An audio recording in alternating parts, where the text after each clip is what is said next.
This is the Rush Discuss, where the discuss is Rush.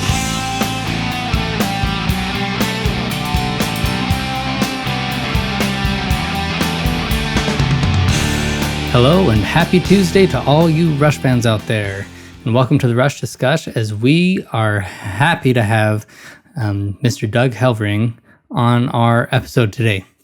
Doug is a YouTuber and a great guy, and I really am excited for you guys to have this interview that I had with Doug. Heads up, for those of you watching on YouTube, this was the first interview that I did when starting this new bracket, and it's very evident that I was still figuring things out, so bear with me. But the content of this interview is excellent. Doug, I'm not going to go too far into what he's done and all that, because that's there in the interview, but man, does he have some great insights. And now, before you skip this episode thinking, well, this is composing, there's not much talking about instruments, where's the rush and all of this. Trust me, it's there, and the conversation that we had is going to help you appreciate the genius of Rush even more. Like we've hit on in previous interviews, it's not that Neil, Alex, and Getty were groundbreaking in the, in what they brought to music, as far as, this new music theory thing that they did, or this completely reinvented the way everybody approached these instruments. They did influence the way that some people played those instruments, but today in this conversation, we really hit on what makes it unique, what Rush did. How did they use the art of composing in what they did?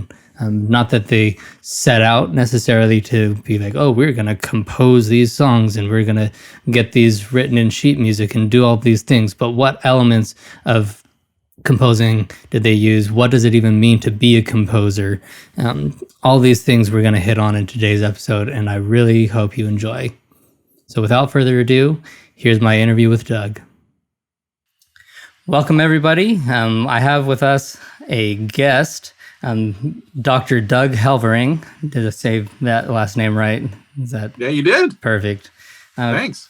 So Doug is a wonderful composer, and he has an awesome YouTube channel where he dives in and reacts to songs, generally prog rock, if I'm not mistaken, and prog metal. That's true.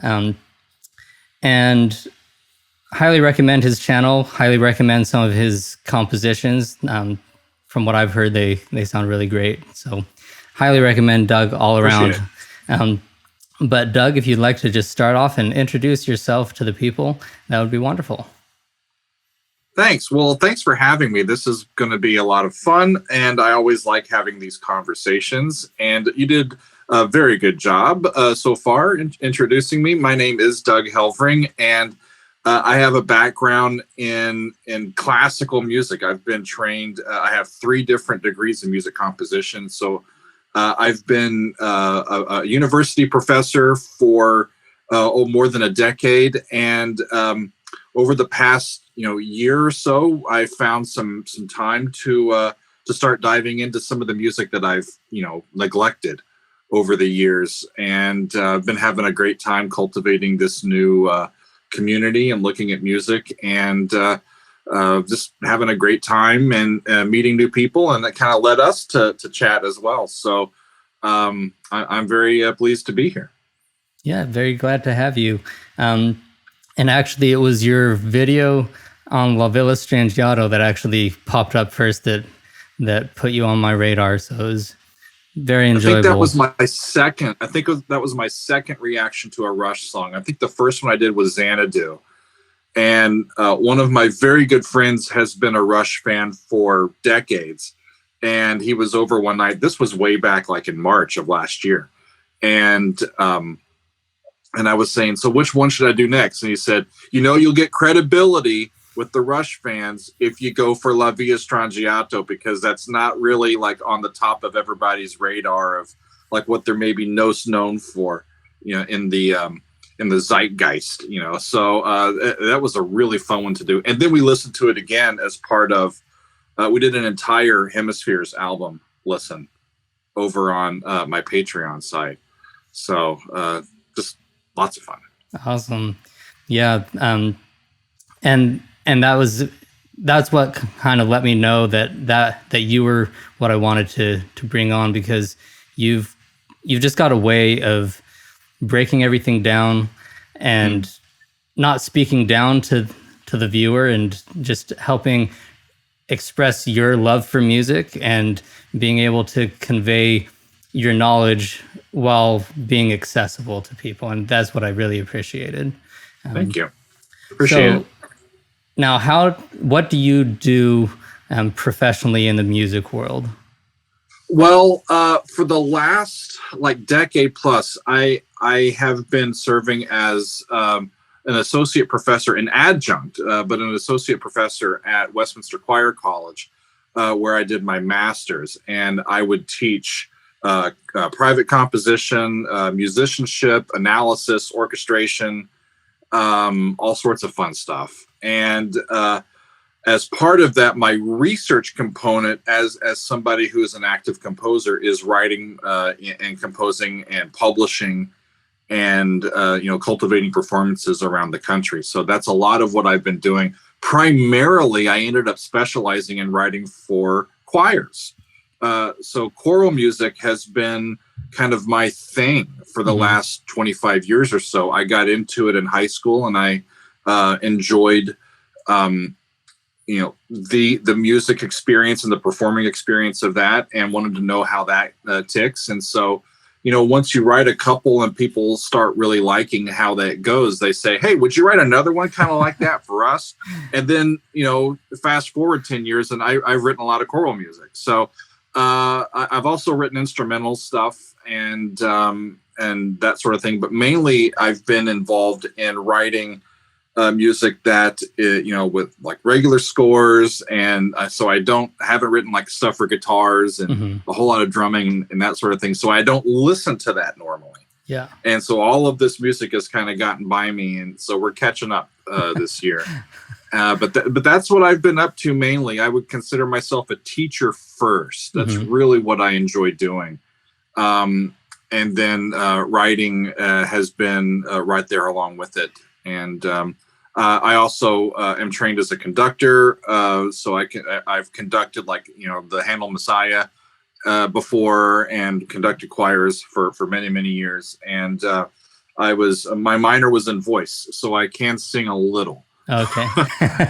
and I play some piano as well. I play piano along with some of the tracks that I'm looking at on the channel. Yeah. And that all kind of gets me to like what I'm doing now. So yeah. And quick side note about that: when you are doing your reactions, I noticed that you just pluck out, oh, this is such and such note. Do you have really good relative pitch, or do you have the curse of perfect pitch? I don't have the curse of if you can call it a curse. So for some people it is. I don't have perfect pitch. I have what I would consider to be pretty well cultivated relative pitch. My wife has a better ear than me. She's a French horn player, and it's one of these things that I struggled with it. I actually very much struggled with knowing what was what as I got going, and so it's just repetition, and learning how to do that. So when I hear a sound go from one place to another, and I've heard that sound and identified it as, oh, that was a move of a minor third, or that's do down to lay or something, then it's just sort of a natural response after you've been doing it for so long. And then once you start to become a teacher and have to stand up in front of 18, 19, 20-year-olds and teach them, and not look like you're a major idiot in front of them, you better know what you're doing, or at least be 2 steps ahead of them. Hmm. So learning to unlock how to listen like this to Hmm. lots of different students over the years has also helped. Because one of the things, it's weird to think that I have a whole lot of experience in doing this, but just naming Hmm. what you hear so you can figure out how to notate it. Because as a composer, if you have these sounds kind of going on in your head and you're like, oh, that would be great if it sounded like that, if Yeah. you don't know how to write that down, Oh, it's yeah. very demoralizing. So it's a skill that you kind of, if you don't have it already, as you start doing this, you learn that along the way, because as you start writing these things, it just reinforces what they sound like. Hmm. And by the 100,000th time that you've heard a particular progression, it just kind of locks in that that's what it is. So it's like reading the paper to me Okay. almost, because that's what I've been doing for so long. The Picking the notes out of thin air, I normally get really tuned up Hmm. right before I do these. So I'll learn what a C is, or if I'm doing a piece that's like really guitar heavy, I think I'll pick out like an E because that's Oh, a yeah. normal guitar key. Or I'll and get kind of tuned up to where I am, and then if I really know where a certain note is, and if I hear the start of a song, and oh well, that where they're at is a fourth below my note. Well, what's a fourth below my note? Oh, they're in that key, Hmm. and normally I can follow them. Or Rush is hard to follow sometimes. They go down the yellow brick road quite a bit, and these prog bands are really fun and with their harmonic language and where they go. Hmm. And it's kind of like just diving into the deep end and paddling and seeing what happens when you get to the end of it. So I really enjoy doing these videos. In a strange way, I was kind of preparing for it because I'm used to talking about music while it plays to people. Yeah. That's what I've done in the classroom. I'm just doing it now with a different style of music than I Hmm. was doing before. Oh, that's awesome. Yeah. Now, what originally made you want to be a composer versus, let's say just a musician or Mm. just a teacher of music? What drew you to composing? I kind of fell into it, I think.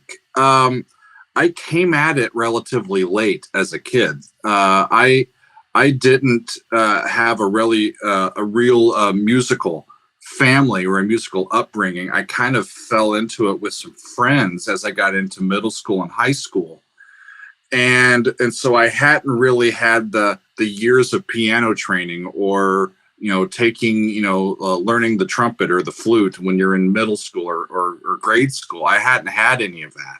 Mm. And so as I was learning how the music sort of worked, I would just teach it to myself on the keyboard. I'm like, oh, if that note is this many half steps away from that one, then that's the same interval as that one. If I do that there, I can, and I'm just figuring out the patterns, Yeah.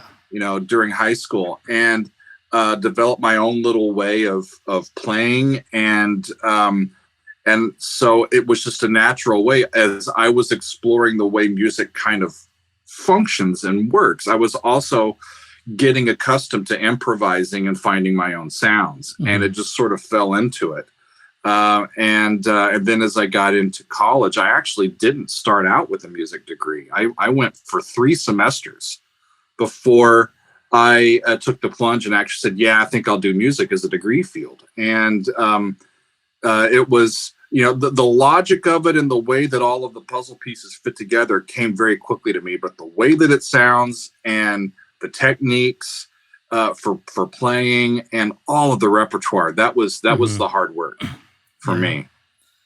Yeah. And I just keep, and one of the things that keeps me at it was, this is like the main thing that in my life that I found that keeps me wanting to come back every single day, Hmm. because you always find something new. There's always a piece that you haven't heard before, Yeah. right? Especially with me. And there's always a new thing to figure out, or more backstory to understand about the circumstances under which the art was written, or who it was written for, or how it's been performed, or Hmm. there's always something new. And so that's what really has pulled me to to music for my career. That's wonderful. So I know that, so you've been bringing up some music theory terms and some things like that. And so for all the non-musicians out there, because I've played piano from a very young age, and I never went to school for music, but that's one of my passions.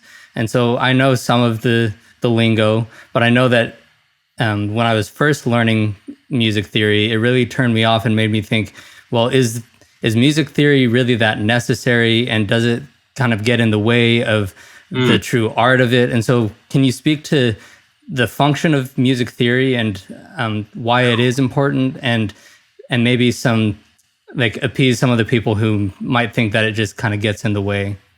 Wow, this could be like a dissertation. Yeah. So think of, I may gain credibility or lose credibility, but think of somebody like an English teacher that's diagramming a sentence. Mm-hmm.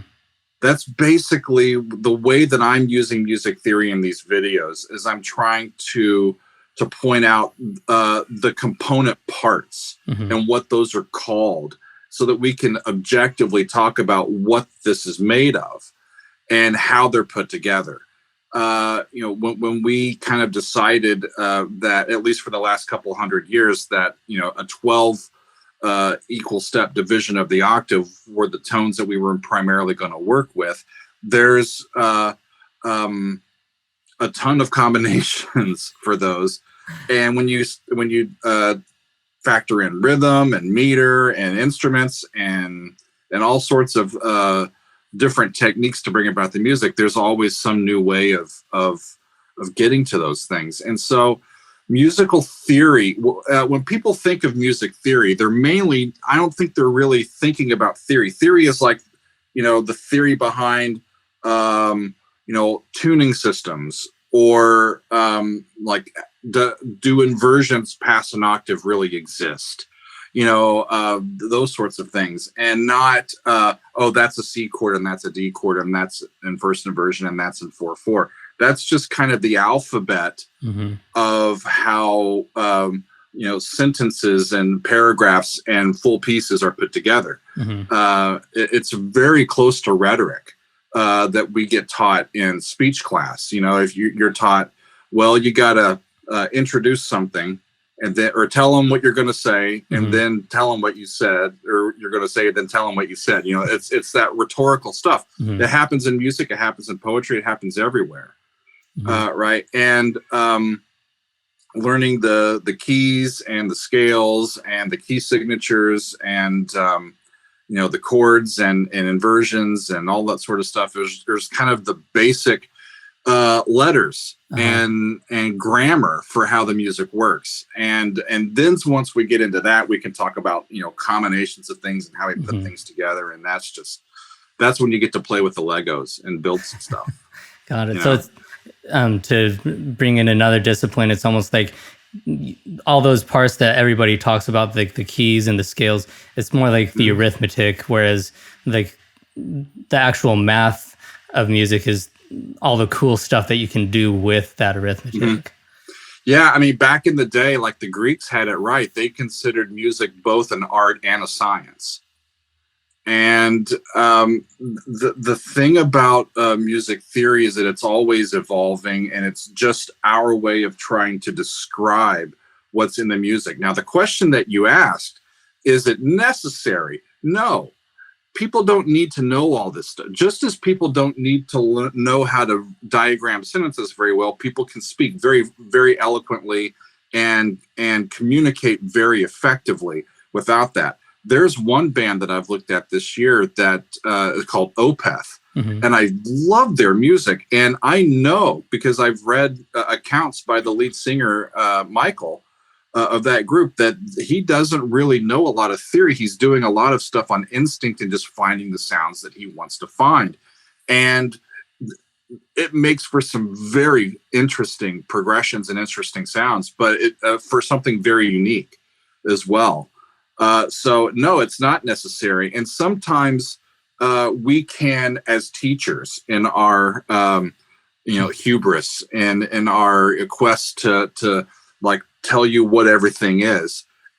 People get into this, this idea that I can't do that because that's not allowed, or I can't write that because that's the rules are there are no rules. The music always comes first. The theory and the analysis is just always comes later, trying to make sense and contextualize the art that's been presented to us. Yeah. And so another aspect of, as far as making the music make sense to us, can you speak to the whole idea of A, B, or A, C, or L?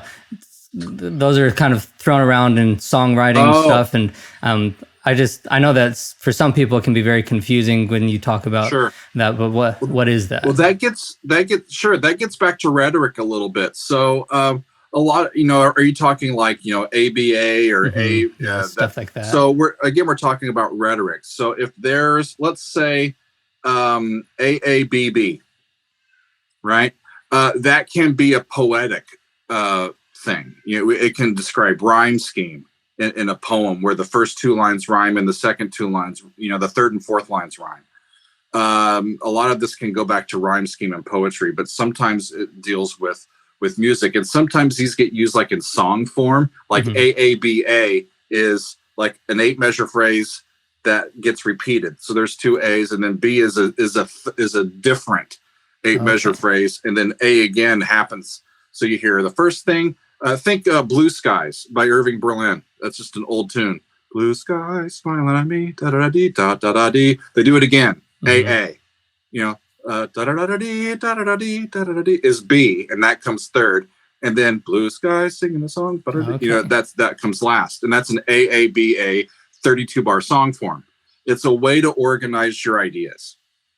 Okay. Makes sense? Yeah. So AABB would be binary form.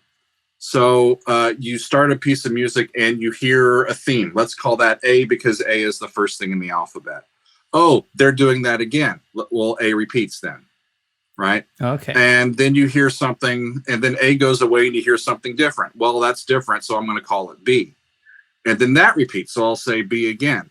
The main thing about a piece of binary music, binary form, would be once you hear the A section and it leaves, you never hear it again, right? That's different from ternary form, which is ABA, where you hear something that's, the A section, then you have a contrasting section, and then the A section returns, either exactly the same or somewhat altered in some way. Da capo arias are like that.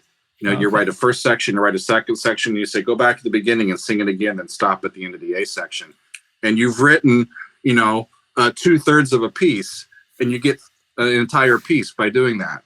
But again, that's rhetoric. It reinforces ideas, because a lot of these songs, if you think the main tune or the main melody of a song, normally you're thinking the A section, the one that you hear most often. Okay. So all that stuff is just this is a way to describe correlating and contrasting areas within the art. And it gets, bigger as you go along. You get to larger forms, arch forms, sonata forms, rondos, 7-part rondos, abacaba, with a coda. That's one of my favorites. Abacaba coda is a form, ABACABA with the coda on the end of it. You can write a heck of a piece by doing that. So it's just a way for us to organize our musical ideas. Okay. And so then with the music of Rush, how much, like, if you're analyzing a Rush song or a Rush instrumental, is it worth it to try to even go about it with those forms that you've talked about? Or how do you, if you're setting out to analyze something like that for the first time, what are the kind of tools you use? Yeah, I think the way that I think about it is if the music in the song appeals to us to think about it in a certain way, we should do that. So if you've got a piece of music, let's say that La Via Strangiato, I'm trying to remember it, right? It's got a lot of sections in it. But that opening, like bum bum, bum, that would be an introduction. Mm-hmm. let's say. And then once it gets to like a main theme, oh, there's A. So you got intro, then A. And then when you hear something different, label that B. Well, is the next thing A again? Is it B again? Or is it something different? Now that's C. So now you just start just following their ideas and try to line it out. So I think it's using letters like that is really pliable, because the letters can stand for anything. It's like algebra in music. You know, I tell my students all the time, my freshmen that walk in, and says, how many of y'all really don't like math? And like they all raise their hands. And I said, welcome to applied mathematics and time with frequency added, just for fun. And they all like get up and leave.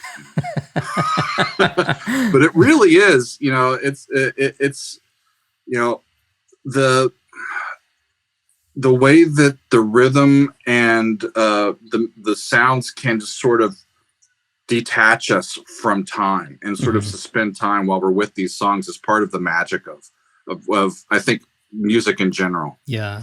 And it sort of takes away the cares of the world for like the few minutes that you're listening to it, if you're really engrossed in it. And it can you know, just be really appealing and be with us. Yeah. I definitely know that when I started learning more about the pieces of music that I listened to, when I learned more of this backstory behind why they were written, or when I learned more of the puzzle pieces of the theory and the rhetoric, as you talked about, it really opened my eyes, and I gained new appreciation for the music. And I think that's one of the reasons why I wanted to have you on, and that's one of the reasons why my wife and I are doing this podcast, is we want to help other people have those same kind of aha moments and re-experiencing the music that they already enjoy. Excuse me.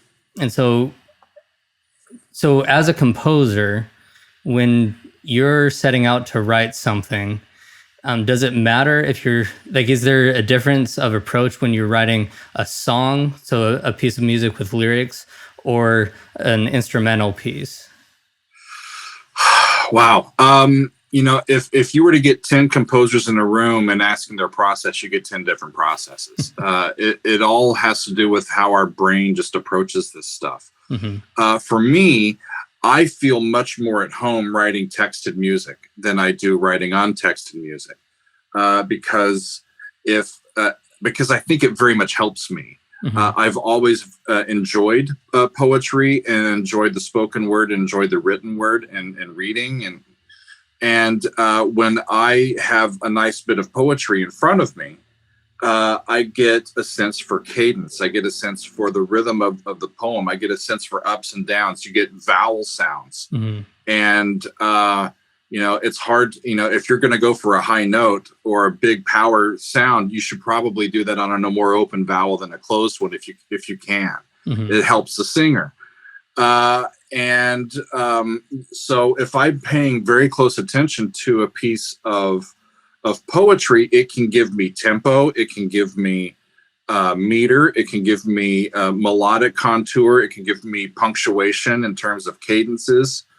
And you can really start to expound upon the literal and the metaphorical and embedded in there. But I think I'm a lot different than other people, because I don't play guitar extremely well. And it does, you know, so a lot of people that write that are very proficient on an instrument write based on the physicality of how they interact with their own instrument. So if you're a guitar player, you're going to write riffs that feel right in your hand. Just as you improvise and as you feel it along. And it goes different for people of all kinds. I always enjoy starting with a piece. If I'm going to write a piece that's going to be like choral and orchestral, like, and everything's together, I always start with text because it gives me a sense of what the piece needs to be based on the meaning of that. And even if the text isn't there, you can have what we would call programmatic music, music, instrumental music that's meant to tell specific stories or refer to specific things. even without the language there. Uh-huh. So programmatic music would be something like La Via Strangiato, where there's like the different sections of the music and you kind of have that story that kind of goes along with it. Yeah. So think of like the Sorcerer's Apprentice. Okay.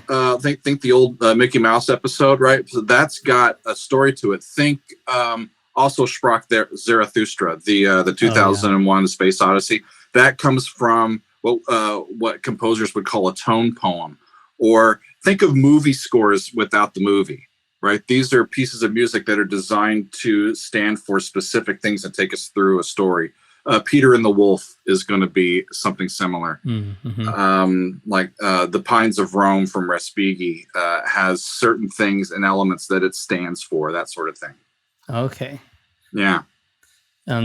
So then with Rush's music, is there anything in your listening of it that I guess stands out as being uniquely Rush, or like what about their music kind of draws you in?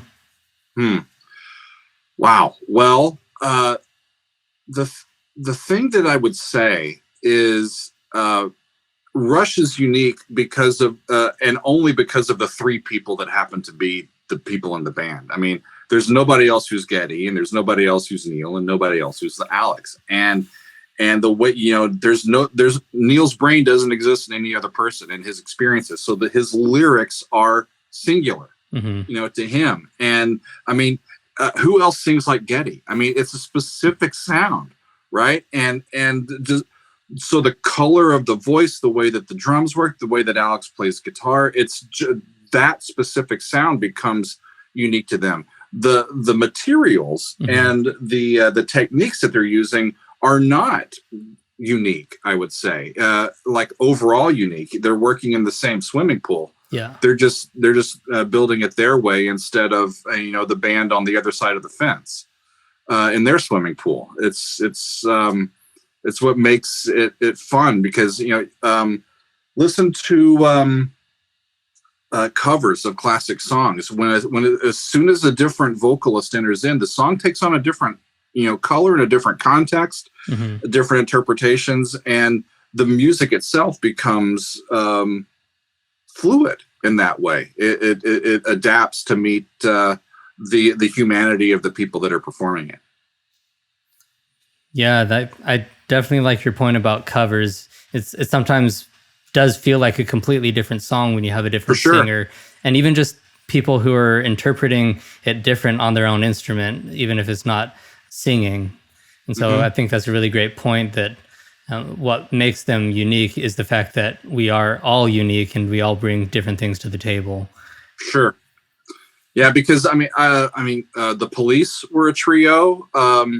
I just listened to some of Red by King Crimson, and that album was mostly just the trio of guys, playing, and Emerson, Lake and Palmer. So there's other fabulous historic trios, and they all have music that sounds vastly different than Rush, but they're all in the same universe, and they all are speaking on similar themes, and they're playing similar types of instruments, and all that works, but they're bringing their own humanity and their own experiences and their own point of view to their art. And I think that's what makes them, their particular discography, unique, is just because they put the work in, and they came up with some really great stuff. And speaking of that catalog, are there particular songs that you have been drawn to the most, or what are some of your favorites? Oh, Lordy. I'm still getting into it, and I've listened to some. The first thing that comes to mind, I think I did a reaction on, is it called The Garden? Oh yeah. It's the last song on that last album. That I did a reaction on that, and if I remember right, there was a point where they've been playing for a while, and then there was this really poignant set of lyrics, and the music sort of changes. Oh yeah. And opens up, and I'm like, that's really, really adept and cool. What else comes to mind? I think we listened to 2112. And was it near the end? I think it was the soliloquy section. Just that there was these Getty was singing low sometimes, and then just going for it at other times, and then there's this lament and just heaviness and just angst in that music as you get to the end of that entire saga, and that one sticks out as well. But boy, can they play! Yeah, that's for sure. Crap. Yeah, you know. And in particular in Soliloquy that you brought up, I just love that they take breaths in their music. And that's a perfect example where they could just be barreling right through, but then there's this point where everything just lifts, boom, and they just come in just in unison and just, really sell that point. And I think it's those kinds of nuances that really set apart an average player and a really skilled player, is the ability to let the music breathe.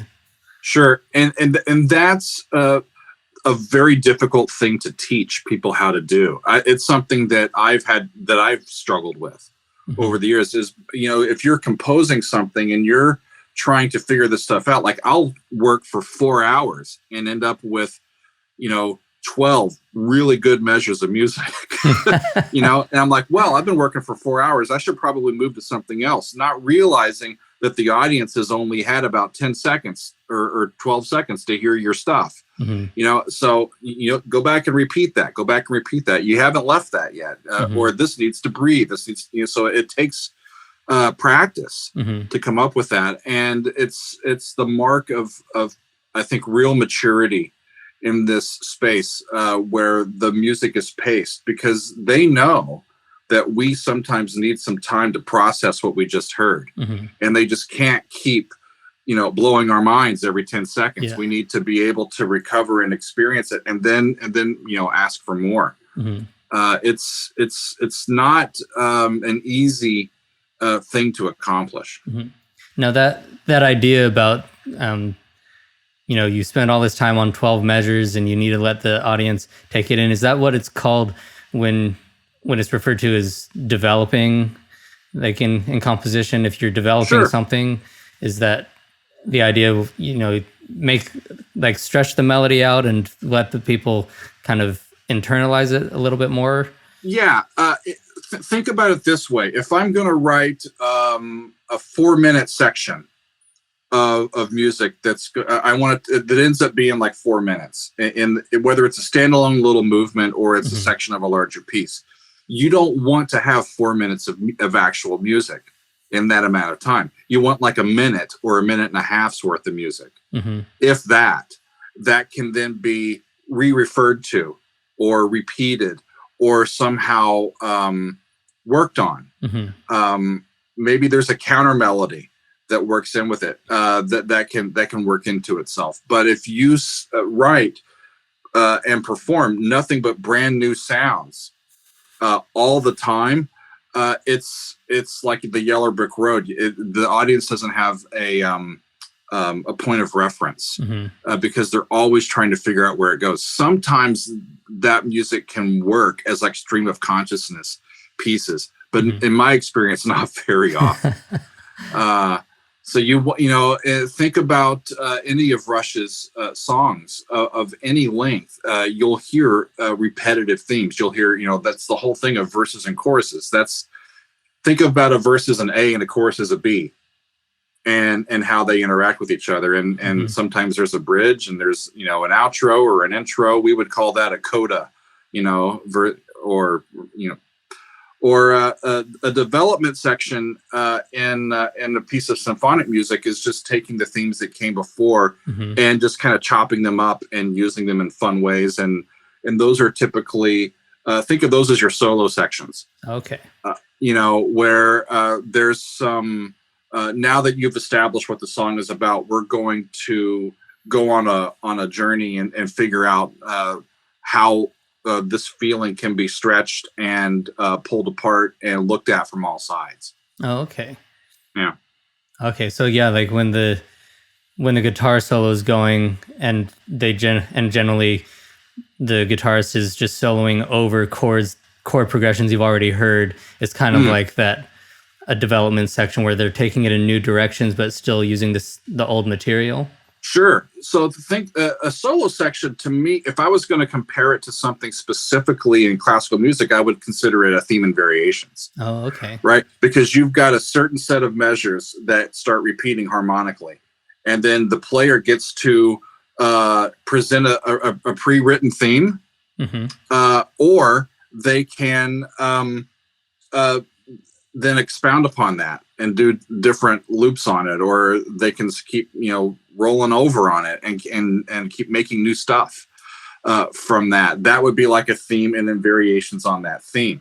A development section would be more like we started in that. If you look at like the development section of a Mozart piano sonata, which is kind of the basics when it comes to sonata form.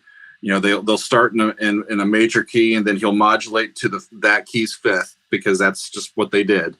And then they would start in that new key, and then they would take some of everything else and just, well, now I'm going to go into the relative minor, and now I'm going to do that for a while, and then I'm going to modulate here, I'm going to modulate there, and I'm going to do this and that. And this theme's going to come back, but it's going to be upside down. That'd be fun. Or it's going to be in a lower voice, and I'm going to write stuff above it. And then we need to start to get back towards the old stuff. So I'm going to kind of transition back to the old key, big cadence, and then hear the A section again, and you're off and going. So that's kind of what the development sections are meant to be, or it's the sandbox of the piece. Once you've kind of decided what the boundaries are. Okay. So we're approaching the end of our time here. So what would be some things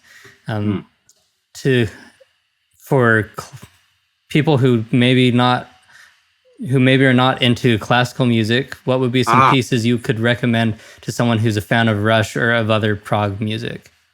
Okay, so if you like prog and you want to listen to some classical pieces that are that will satisfy your prog itch, minimalism. Look for some Steve Reich, some John Cage, some John Corigliano has written some great stuff. They're relatively contemporary. Go back to Stravinsky, these expressionists. Stravinsky just wrote some really cool rhythmic stuff. If I've seen anything this past year in looking at prog, rhythm is first and foremost just what a lot of these bands and fans seem to be into, the drumming, and then the asymmetrical rhythms especially. I've heard so many fives and sevens, and I've also heard like 11s and 13s and 15s, and we did like Firth of Fifth by Genesis. I'm like, is that a 15-16 bar? Like, holy crap. And then like Tool, don't get me started on Tool. I mean, those guys, it's talk about math.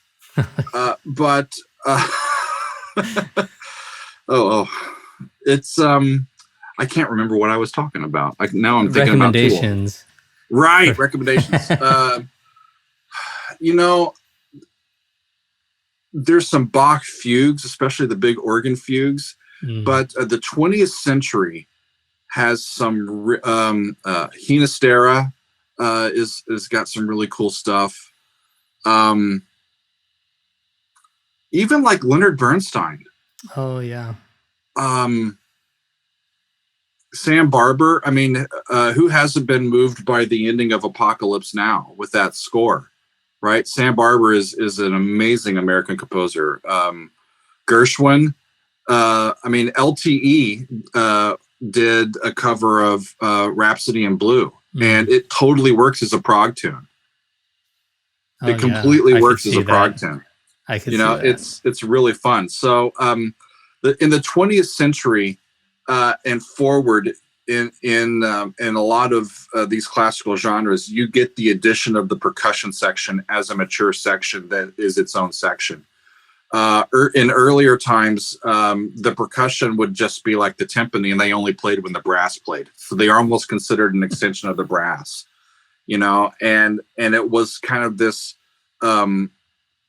evolution of having all these instruments available and a wider array of sounds for us to use with these marimbas and xylophones and different kinds of drums and cymbals and whatever you call it, and that kind of segues right into the usage of all of these bands in the early 70s, from mellotrons to synthesizers and everything else. They're using the new tools, and so it's very much connected to a classical way of creating and building music. They're just using non-orchestral instruments to do it. And that's awesome. Well, thank you so much for sharing your expertise on this. I hope people will listen to some of those recommendations. It's all really great music that you've suggested. Appreciate it. It really expands your horizons, and I really appreciate your time. The Rite of Spring by Stravinsky. Y'all won't go wrong. If you like rhythm, that's really some fun stuff in through there. Awesome. Well, is there Tchaikovsky, all sorts of stuff. Oh yeah, for sure. Yeah, man. Is there anything that you want to plug about yourself? Anything that people can go check out? Yeah, if people want to find me, it's youtube.com/rdouglashelvering. If you type in the Google machine Doug Helvering and Reaction, you'll find me. Awesome. It's one of the helpful things about having a last name like Helvering. There's not a lot of them. We are currently working on updating our website. My website currently is my old website that's got some of my own compositions and that sort of thing. I have a Patreon site. All these links, if you go to the YouTube, all the different links to my social media. I've got a Twitter, I've got an Instagram, and I've got a Facebook. And then our Patreon site is where we have, for a subscription, we have a lot of really great exclusive content over there. Mainly, the thing that we're really proud of is our full-length album reactions. So the second one that I did was all of Hemispheres, plus the first part of Cygnus X1 from the previous album. Oh, yeah. Yeah. And we did that, the first Cygnus, and then into Cygnus 2, and then the entire rest of Hemispheres. And it's an hour-long video. And but that's available on our Patreon. So look us up and drop us a line, and really appreciate you having me on the show. Awesome. Thank you so much. Appreciate it. All right, folks, that's going to do it for today. Go check out Doug's YouTube channel. Some really cool stuff on there. It's a great way to listen to some tracks of some bands that you may not have tried before, or that you've been thinking, oh, should I go and listen? I don't know if I have the time for that. For whatever reason, his videos make it seem like you have the time to do it. And then it also gives you a chance to appreciate it more than maybe you would have just listening to it cold, because he does a really great job at breaking down what's happening in the song in an easy to understand way, and in a way that will then show you really quickly if it's something that you want to pursue further, and maybe go listen to more of these bands. But yeah, he does a great job. Lots of success on his YouTube channel, and I'll put in the description as well some of the other music that he himself has composed that I think is just great. He, like he said in the interview, he does a lot more choral stuff. And if you haven't ever listened to good choral music, you're missing out. It can sometimes be hard to find stuff that will speak to you, but when you do, it's just great. So anyway, highly recommend checking that stuff out. I'll have links for you for all that great stuff. And then this upcoming Friday, this is the big one, the one everyone's been waiting for. We hit on La Villa Strangiato. Yep, we're going to break down La Villa Strangiato. We're going to have Jim back to talk about the drumming on there.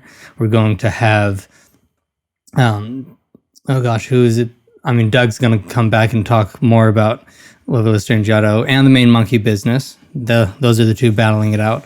And then we also, that's right, we're going to bring back our guitar buddies, Dennis and Vicky, once more, and we're going to talk about everything. Unfortunately, we didn't have enough time to have the bassist on as well, and it would have made a very, very long episode. But I think you'll forgive us when you listen to that episode and you hear all the cool stuff that we were able to dive into. But anyway, with all of that, I'm wishing you a great day, and you go listen to some Rush.